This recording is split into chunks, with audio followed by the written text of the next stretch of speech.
അസ്സലാമു അലൈക്കും വറഹ്മത്തുള്ളാഹി വബറകാതുഹു. 2ാം ക്ലാസ്സിലെ കൂട്ടുകാരെ, നിങ്ങളുടെ നാളത്തെ ലിസാനിൻ്റെ ഒരു ക്വസ്റ്റ്യൻ പേപ്പർ നമുക്കിന്ന് നോക്കിയാലോ. ആദ്യത്തെ 7 പാഠങ്ങളിൽ നിന്നും നിങ്ങൾക്ക് ചോദ്യങ്ങൾ ഉണ്ടായിരിക്കും. അത് നന്നായിട്ട് പഠിക്കുക. അതിനുശേഷം ഈ ക്വസ്റ്റ്യൻ പേപ്പർ വീണ്ടും വീണ്ടും കേട്ട് പഠിക്കുക. അപ്പോൾ എല്ലാവരും റെഡിയല്ലേ? ഒന്നാമത്തെ പ്രവർത്തനം നോക്കാം. നൂസിലു ബിൽ മുനാസിബി, അതായത് ബ്രാക്കറ്റിൽ തന്നിട്ടുണ്ട്. അതിൽ നിന്നും ശരിയായത് അവിടെ തിരഞ്ഞെടുത്ത് എഴുതുക. എന്താണ് ബ്രാക്കറ്റിൽ തന്നിട്ടുള്ളത്? നോക്കൂ. ദാലിക തിൽക്ക. ഇതെന്താണെന്ന് നമ്മൾ പഠിച്ചിട്ടില്ലേ? ദാലിക എന്ന് പറഞ്ഞാലും തിൽക്ക എന്ന് പറഞ്ഞാലും അതിൻ്റെ അർത്ഥം എന്താണ്?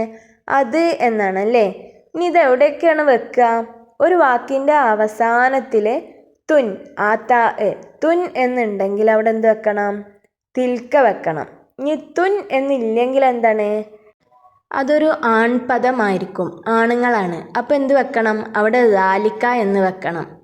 അപ്പോൾ നമുക്ക് ചോദ്യങ്ങൾ നോക്കാം. ഒന്നാമത്തത് തുഫാഹത്തുൻ. അവിടെ എന്തുണ്ട്? തുൻ എന്നുണ്ടല്ലേ? അപ്പോൾ നമ്മൾ എന്ത് ചെയ്യണം? തിൽക്ക എന്ന് വെക്കണം. അപ്പോൾ എന്താണ്? തിൽക്ക തുഫാഹത്തുൻ. ഇനി എന്താണ്? രണ്ടാമത്തത് ബുർത്തുകാലുൻ. അവിടെ എന്താണ്?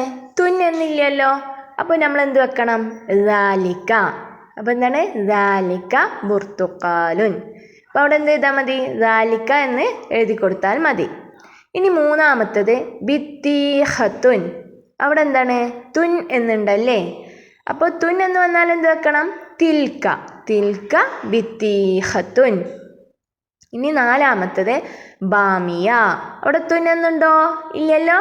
അപ്പോൾ നമ്മൾ എന്ത് വെക്കണം? ദാലിക. ദാലിക ബാമിയ. ഇനി ദീക്കുൻ. അഞ്ചാമത്തത് എന്താ?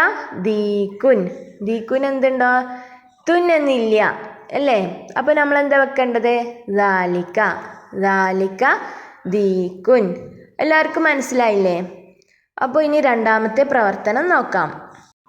ചോദ്യം 2, നുവഫിക്കു. എന്താണ് ഇവിടെ യോജിച്ചത്?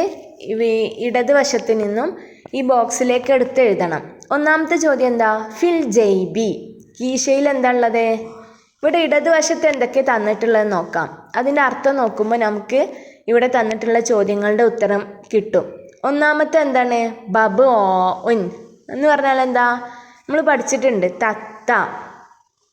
കലമുൻ പേന. ഫിൽ ഇനാഇ. എന്താ ഇനാ എന്ന് പറഞ്ഞാൽ? പ്ലേറ്റിൽ. അപ്പോൾ ഫി അറിയുമ്പോൾ ഇൽന്ന് വരും. ഇനാ പറഞ്ഞാൽ പാത്രം, പാത്രത്തിൽ. കലൻസുവത്തുൻ. കലൻസുവത്തുൻ എന്ന് പറഞ്ഞാൽ എന്താ? തൊപ്പി.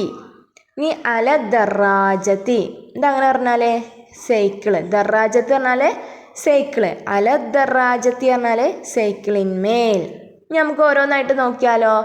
ഒന്നാമത്തത് ഫിൽ ജൈബി. കീശയിൽ എന്താ ഉണ്ടാവുക? കലമുൻ. അപ്പോൾ ഫിൽ ജൈബി കലമുൻ. ഇനി രണ്ടാമത്തത് അല ഷജറത്തി. മരത്തിന്മേൽ. എന്താണ് മരത്തിന്മേൽ ഉണ്ടാവുക? ബബു ഓൻ. തത്ത അല്ലേ? അല ഷജറത്തി ബബു ഓൻ. ഇനി മൂന്നാമത്തത് അല റഅസി. തലന്മേൽ. തലന്മേൽ എന്താ ഉണ്ടാവുക? കലൻസുവത്തുൻ. തൊപ്പി അല്ലേ? അല റഅസി കലൻസുവത്തുൻ. ഇനി നാലാമത്തെ ചോദ്യം. അൽ ഇബ്നു. മകന് എന്താ ചെയ്യുന്നത്? അല ദറാജത്തി. സൈക്കിളിന്മേലാണല്ലേ? അപ്പോൾ അൽ ഇബ്നു അല ദറാജത്തി. ഇനി അഞ്ചാമത്തെ ചോദ്യം. അസൂമു. വെളുത്തുള്ളി എവിടെയാണ്? ഫിൽ ഇനാഇ. പാത്രത്തിൽ. അസൂമു ഫിൽ ഇനാഇ. അപ്പം ഇങ്ങനെയൊക്കെ എഴുതി കൊടുക്കണം. എഴുതുമ്പോൾ എന്ത് ചെയ്യണം? സൂക്ഷിച്ചെഴുതണം, ശ്രദ്ധിച്ചെഴുതണം. അക്ഷരങ്ങളൊന്നും തെറ്റിപ്പോകരുത്. ഇനി നമുക്ക് മൂന്നാമത്തെ പ്രവർത്തനം നോക്കാം. എന്താണ്? നുജീബു. ഉത്തരം എഴുതാനാണ്. ഒന്നാമത്തെ എന്താണ്? മൻ ഹാദ. ഇതാരാണ്? അവിടെ ആരാണ് തന്നിട്ടുള്ളത്? ഒരു ആൺകുട്ടിയുടെ ചിത്രം തന്നിട്ടുണ്ടല്ലേ? മൻ എന്ന് പറഞ്ഞാൽ ആര് എന്നാണ്. ഹാദ എന്ന് പറഞ്ഞാൽ ഇതാരാണ് എന്നാണ് ചോദ്യം. അപ്പോൾ നമ്മൾ എന്ത് എഴുതണം? ഹാദ ഇബ്നുൻ. ഇതൊരു ആൺകുട്ടിയാണ്. ഇനി രണ്ടാമത്തെ ചോദ്യം. മാ ഹാദിഹി. ഇതെന്താണ്? മാ എന്ന് പറഞ്ഞാൽ എന്താ? എന്താണ് എന്നാണ്. അവിടെ എന്താണ്? പൂവാണ്. പൂവിന് എന്താണ്? സഹറത്തുൻ. അവിടെ തുൻ എന്ന് വന്നതുകൊണ്ടാണ് ഹാദിഹി എന്ന് ചോദിച്ചത്. അപ്പോൾ നമ്മൾ എന്ത് എഴുതണം ഉത്തരം? ഹാദിഹി സഹ്റത്തുൻ. മനസ്സിലായില്ലേ? ഇനി അതിലെ തന്നെ മൂന്നാമത്തെ പ്രവർത്തനമാണ് മാ ദാലിക. അതെന്താണ്? അപ്പോൾ ഇവിടെ എന്താ കാണുന്നത്? ഓറഞ്ച് അല്ലേ? ഓറഞ്ചിൽ എന്താ പറയുക? ബുർത്തുക്കാലുൻ. അപ്പോൾ എന്താണ് അവിടെ അവസാനം തുൻ എന്ന് വരാത്തത് കൊണ്ടാണ് അവിടെ ദാലിക്ക എന്ന് ചോദിച്ചത്. അപ്പോൾ നമ്മൾ എങ്ങനെയാണ് എഴുതേണ്ടത്? ദാലിക ബുർത്തുക്കാലുൻ. ഇനി നാലാമത്തത് മാ തിൽക്ക.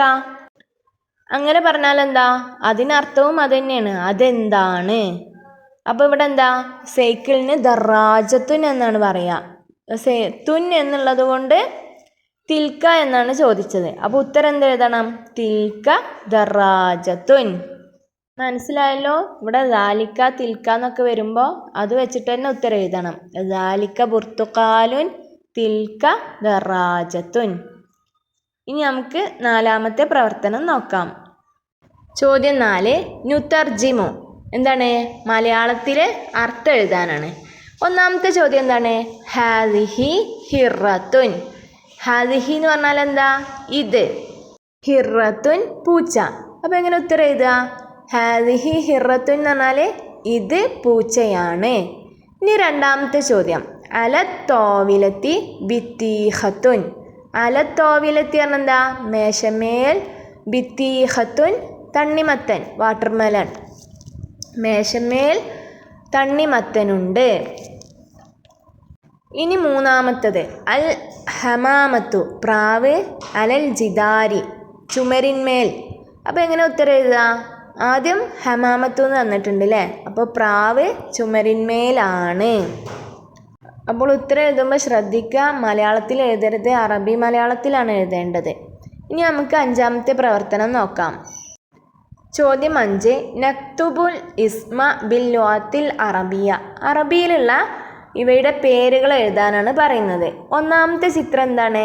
ഒരു അണ്ണാനാണ് അല്ലേ? അണ്ണാൻ എന്താ നമ്മൾ പഠിച്ചത്? സിൻജാബുൻ. രണ്ടാമത്തത് കുട്ട. കുട്ടക്ക് എന്താ പഠിച്ചത്? സല്ലത്തുൻ. മൂന്നാമത്തത് പേന. പേനക്ക് എന്താ? കലമുൻ. നാലാമത്തത് കാറ്. കാറിന് എന്താണ്? സയ്യാറത്തുൻ. അപ്പോൾ ഇതൊക്കെ അക്ഷരത്തെറ്റില്ലാതെ ശരിക്കും എഴുതി പഠിക്കണം. ടെക്സ്റ്റ് ബുക്കൊക്കെ നന്നായിട്ട് വായിക്കുക, അക്ഷരങ്ങളൊക്കെ എഴുതി പഠിക്കുക. ഇനി ഏറ്റവും അവസാനത്തെ പ്രവർത്തനം നോക്കാം. പ്രവർത്തനം 6, നുക്കമ്മിലു പൂരിപ്പിക്കാനാണ്. എന്താണ്? അല ദറാജത്തി ഡാഷ്. സൈക്കിളിന്മേൽ ആരാണുള്ളത്? നോക്കൂ, ഒരു തത്തയാണല്ലേ? തത്തക്ക് എന്താ പറയുക? ബബു ഉൻ. അപ്പോൾ എങ്ങനെ എഴുതണ്ടി? അല ദറാജത്തി ബബു ഉൻ. അത്രേ ഉള്ളൂ. അങ്ങനെ എഴുതിയാൽ നമ്മളെ ലിസാനിൻ്റെ ചോദ്യങ്ങളൊക്കെ കഴിഞ്ഞു. എല്ലാവരും പാഠങ്ങൾ നന്നായിട്ട് വായിക്കുക, അക്ഷരങ്ങളൊക്കെ എഴുതി പഠിക്കുക. ഇനി മറ്റൊരു ചോദ്യപേപ്പറുമായിട്ട് ഇൻഷാ അല്ലാഹ് നമുക്ക് വീണ്ടും കാണാം. അസ്സലാമു അലൈക്കും വറഹ്മത്തുള്ളാഹി വബറകാതുഹു. ഈ വീഡിയോ നിങ്ങൾക്ക് ഉപകാരപ്രദമായെങ്കിൽ ലൈക്ക് ചെയ്യുക. ഇനിയും ഇതുപോലെയുള്ള ഉപകാരപ്രദമായ വീഡിയോകൾക്കായി നമ്മുടെ ചാനൽ ബെൽ ബട്ടനോട് കൂടി സബ്സ്ക്രൈബ് ചെയ്യുക. അസ്സലാമു അലൈക്കും വറഹ്മത്തുള്ളാഹി വബറകാതുഹു.